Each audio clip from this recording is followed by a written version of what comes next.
যে ওর সাথে ফাঞ্জা জিতবে সে 1 কোটি টাকা পুরস্কার পাবে, যে ওর সাথে ফাঞ্জাতে হেরে যাবে তাকে মেরে নদীতে ফেলে দেওয়া হবে। তোমরা কি এই ফাঞ্জাটি লড়তে রাজি আছো?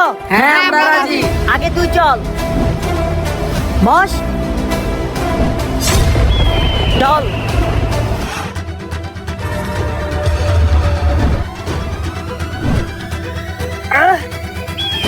চল তোর পালা, বস। আল্লাহ তুমি আমাকে রক্ষা করো। চল হাঁট, বস।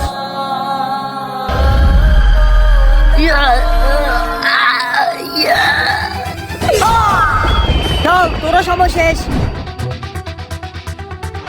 এই দাঁড়াও, কি হয়েছে? ওকে পানিতে ফালাইও না, ওর হাতটা খুলে দাও। এই নাও তোমার 1 কোটি টাকার চেক। আরে আপনি ওকে চেক দিচ্ছেন কেন? সত্যিকার সত্যি ফাঞ্জাটাও জিতছে। কিন্তু কিভাবে? আমার হাতের হাত ভেঙে যাওয়া তো হাতটা লুজ করে দিছে আর আমি জিতে গেছি। সত্যিকার সত্যি তুমি উইনার হয়েছো, কংগ্রাচুলেশন।